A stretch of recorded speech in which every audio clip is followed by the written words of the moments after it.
In 1971, Dirty Harry not only shocked audiences but also rewrote the rules of the crime genre. Justice became ruthless. Violence occurred unexpectedly, and no one felt safe. But 55 years later, the real mystery has followed the cast into real life. From sudden accidents and unexplained disappearances to shocking deaths, many have faced horrors far beyond the screen. Join us as we uncover who they really were and celebrate the legacy they left behind. Clint Eastwood as Harry Callahan. Harry Callahan, the ruthless detective in Dirty Harry, is portrayed by Clint Eastwood. At 41, he embodies a police officer who trusts intuition more than procedure. His performance is gritty, unsettling, and dangerously convincing. Audiences felt they were not just watching a character, but a turning point in American cinema. Born on May 31, 1930, in San Francisco, California, Eastwood grew up during the Great Depression, a period that forced his family to move several times due to his father's work. That instability deprived him of a sense of stability. He survived physically demanding jobs and military service throughout the Korean War, including a near miss in a plane crash in the Pacific Ocean. Those instincts followed him into adulthood, even into his marriages. His marriage to Maggie Johnson gradually crumbled under the pressure of years of infidelity and emotional distance, culminating in a divorce in 1984.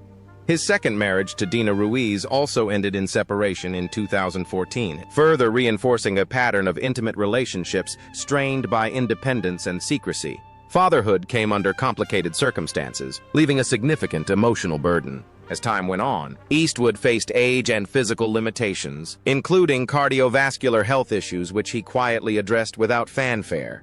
Instead of retreating, he poured all his energy into filmmaking, winning Oscars for Unforgiven and $1 Million Baby, works that explored themes of violence, regret, and the moral consequences. Later films like Gran Torino reflect on an older man confronting the consequences he had previously ignored. The shift from executioner to thinker seems deliberate, almost confessional. Today, Clint Eastwood is 96 years old, still alive, and only selectively involved in film development and production. He lives a relatively private life, choosing simplicity over notoriety. His estimated net worth is $375 million, amassed from decades of acting, directing, and strategic investing. What stands out most is the contrast. A man who once defined cinematic power is now defined by quiet resilience.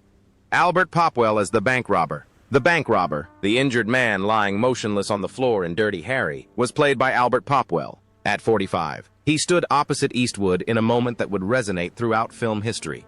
He didn't utter any iconic lines. However, his presence created one of the most frequently quoted scenes in film history. Born on July 15, 1926, in New York City, Popwell grew up in Harlem to parents of South American and West Indian descent. His early years demanded strict discipline, leading him to a career as a professional dancer and then to Broadway as a teenager. The transition from stage to screen offered opportunities, but rarely stability. Work came regularly, but recognition was scarce.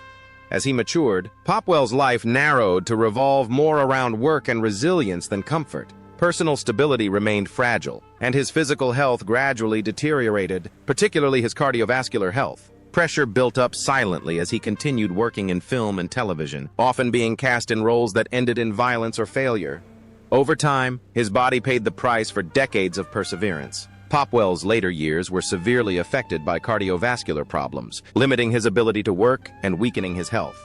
Nevertheless, his film career left an indelible mark in Cleopatra Jones and Magnum Force, roles that are remembered more vividly than the man himself. Respect always followed him. Fame never caught up. Ultimately, Albert Popwell died at the age of 72 on April 9, 1999, from complications following open-heart surgery, passing away peacefully in Los Angeles. There are no major public memorials or widely known burial sites. His estimated net worth of around $1 million reflects a lifetime of hard work, not a reward. John Mitchum, as Frank DiGiorgio. Frank DiGiorgio, the calm, straightforward inspector in Dirty Harry, is portrayed by John Mitchum. At age 52, he brought a vibrant sense of realism to the film. He wasn't the loudest voice on screen, but he created a sense of authenticity in a world that was becoming increasingly cruel. Born on September 6, 1919, in Bridgeport, Connecticut, Mitchum entered life with losses that had deeply affected him. His father died in a train accident 7 months before he was born. Raised by his hard-working mother and older brother Robert, he grew up in poverty, surrounded by grief and responsibilities far beyond his years. Survival took precedence over dreams, and he matured prematurely. That burden never completely disappeared from him. As life went on, stability continued to elude him. Mitchum married 4 times, raising children while enduring successive separations, reflecting the instability of his early years. He lived largely away from the spotlight of his more famous brother, silently enduring the pain of comparison. The mental pressure followed him from home to the film set, forging a man known more for his resilience than for his ease. Over time, his health began to decline. Mitchum suffered multiple strokes, each draining a little of his strength and mental acuity. Before illness completely claimed his life, he left behind authentic performances in films like El Dorado and Chisholm, and an indelible mark in the 3 Dirty Harry films. Sadly, John Mitchum passed away at the age of 82 on November 29, 2001, after complications from 3 strokes, and died peacefully in Los Angeles. There was no grand public farewell, no headlines befitting his decades of dedication. His estimated net worth of around $1 million reflects a lifetime of hard work, not a reward. John Vernon, as the mayor, the rigid, law-abiding political leader in Dirty Harry, is portrayed by John Vernon. At 39, he brings to the story an institutional face, a man obsessed with image, legality, and public pressure rather than justice. His presence highlighted the film's contradictions, placing political fear in direct opposition to Harry Callahan's ruthless effectiveness. Born on February 24, 1932, in Zaner, Saskatchewan, Canada, Vernon grew up in rural isolation as the son of a grocery store owner. His birth name, Adolphus Raymondus Vernon Agubsevich, carried significant cultural meaning and complexity, later shortened as he pursued an acting career. Life in a small Canadian town spurred him towards education and self-improvement. Training at prestigious institutions in Canada and England honed his strong voice and controlled assertiveness. Growing up brought ambition, but it wasn't easy. Vernon married Nancy West, raising 3 children while balancing constant business travel and career instability. 2 of his children, Kate Vernon and Nan Vernon, later entered the arts, inheriting both opportunities and pressures. The marriage ended in divorce, leaving more distance than notoriety. Power on screen didn't guarantee stability in the family. Health problems appeared later in life. Vernon underwent heart surgery, a procedure intended to prolong his life but which instead shortened it. Before illness struck, he was known not only for his role as the mayor, but also for his portrayal of Dean Wormer in Animal House and a tough character as the female criminal Josie Wales. Sadly, John Vernon passed away at the age of 72 on February 1, 2005, due to complications following heart surgery in Los Angeles. His funeral was quite quiet, befitting a man whose strength was primarily displayed on screen. His estimated net worth of around $2 million reflects decades of stable work rather than fleeting fame. The sadness remains as such a powerful man quietly departs from this world. Harry Guardino as Lieutenant Al Bressler, the frustrated and politically cornered senior officer in Dirty Harry, is played by Harry Guardino. At 46, his character serves as the voice of the bureaucracy, a man caught between public outrage and legal constraints, constantly clashing with Harry Callahan's methods. That tension made Bressler essential to the film's moral conflict. Born on December 23, 1925, in Manhattan's Lower East Side, Guardino grew up in poverty before his family moved to Brooklyn. He dropped out of school early to help his family, doing odd jobs long before reaching adulthood. World War II shattered the little stability he had, forcing him to serve in the United States Navy. Upon his return, discipline and exhaustion had forged him more than his youth. Marriage offered neither stability nor liberation.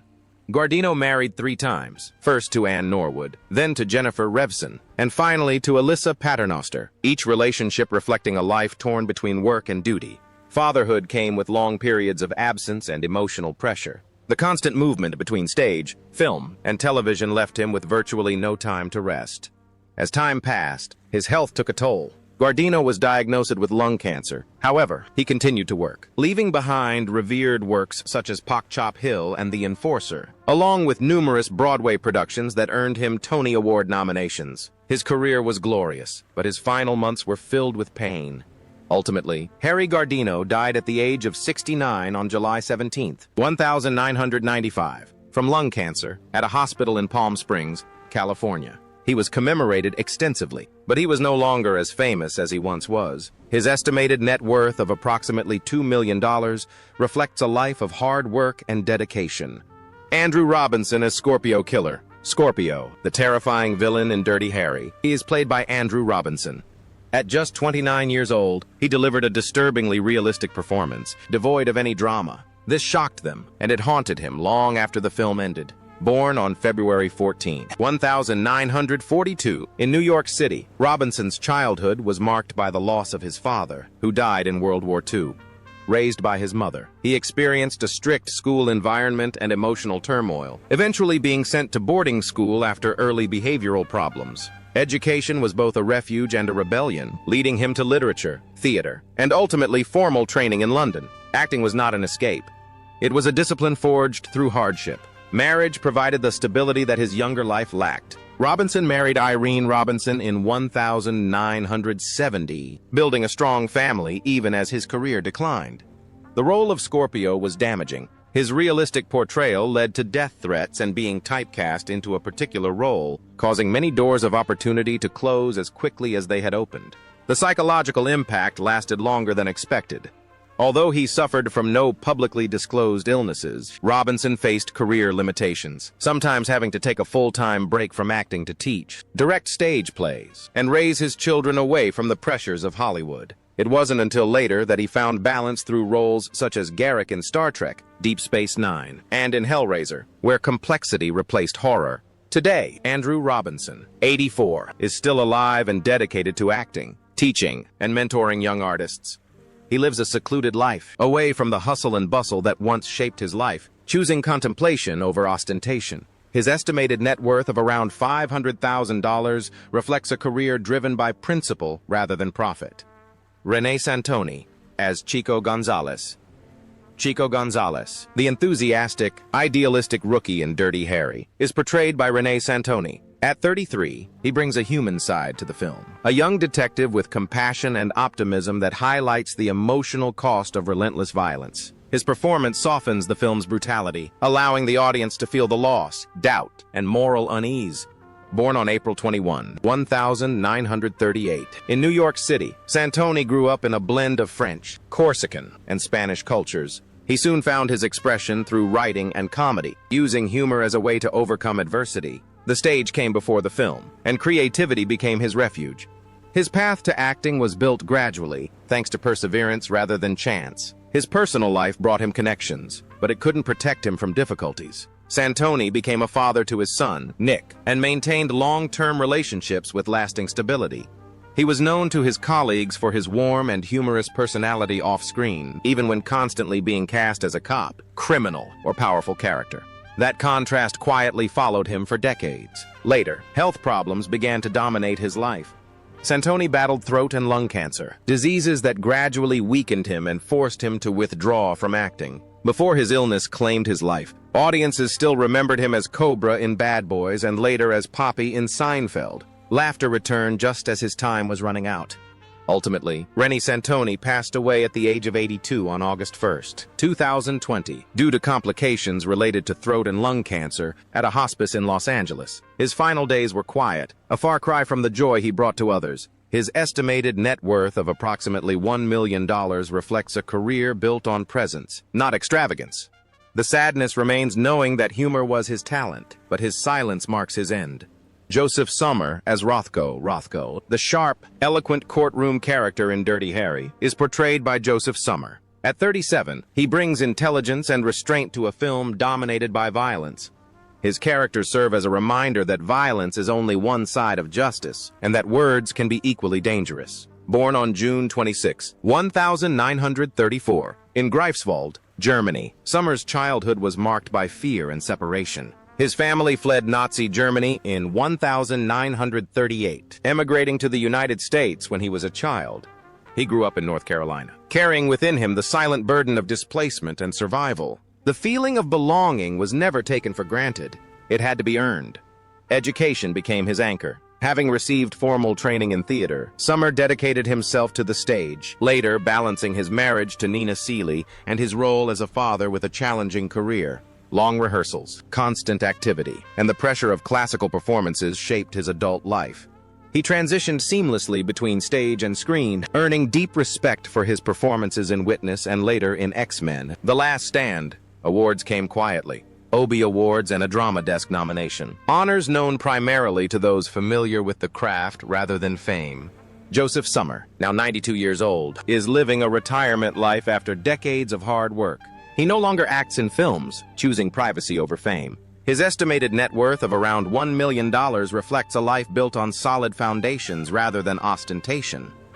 Woodrow Parfrey as Mr. Jaffe. Mr. Jaffe, the unsettling and scheming character in Dirty Harry, is portrayed by Woodrow Parfrey. At 49, he dominated the screen not with power but with unease, projecting an ominous presence that made the city in the film feel rotten from within. His performance subtly reinforced the idea that the corruption in Dirty Harry was not only violent, but also bureaucratic and cynical. Born on October 5, 1922, in New York City, Parfrey's life began under the weight of loss. Orphaned at a young age during the Great Depression, he grew up in poverty, insecurity, and virtually unknown. Survival was more important than dreams. He worked as a car mechanic long before anyone imagined him on screen. The world gave him no room for weakness. War only deepened the scars. Called up for military service in World War II, Parfrey fought in the Battle of the Bulge, where he was wounded and captured by the Germans.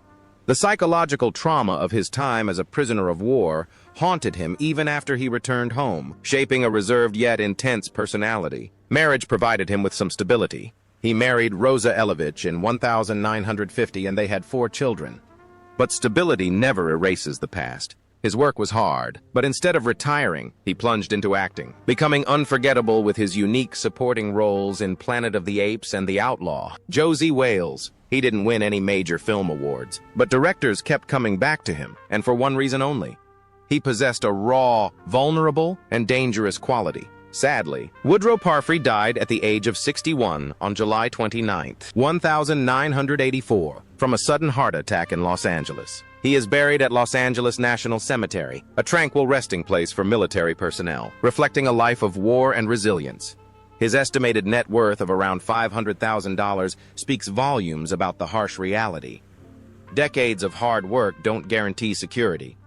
John Larch as the sheriff. The sheriff, a weary and stern figure in Dirty Harry, is portrayed by John Larch. At 57, he embodies the weariness of work pressure, a man hardened by years of compromise and command. His character portrays Harry Callahan as both necessary and dangerous, forcing viewers to question whose true responsibility lies. The sheriff's sternness lends moral weight to the film. Born on October 4, 1914, in Salem, Massachusetts, Larch grew up in a working-class Jewish family, deeply influenced by the struggles of immigrant life. Before pursuing an acting career, he was a professional baseball player, a promising path that ended quietly. World War II altered his life, leaving him with lasting psychological scars and profound disillusionment. Those experiences later manifested clearly in the authority and unease he brought to the screen. Marriage brought companionship but also loss. Larch married actress Vivi Janice in 1955, and together they spent decades working and living until her death in 1988. They had no children, and after her death, the loneliness became even more apparent. His private world narrowed, though his on-screen presence remained stable and respected. However, Larch had lived long enough to witness the decline of his generation. Before retiring, he left behind memorable performances in films like The Dirty Dozen and Play Misty for Me, often portraying characters of authority, discipline, and moral ambiguity. His face alone evoked an aura of authority forged through hardship. John Larch died at the age of 91 on October 16, 2005, of natural causes in Woodland Hills, Los Angeles. He is buried in a walled crypt at Mount Sinai Cemetery, a quiet and dignified place. His estimated net worth of around $1 million reflects a lifetime of hard work rather than fame.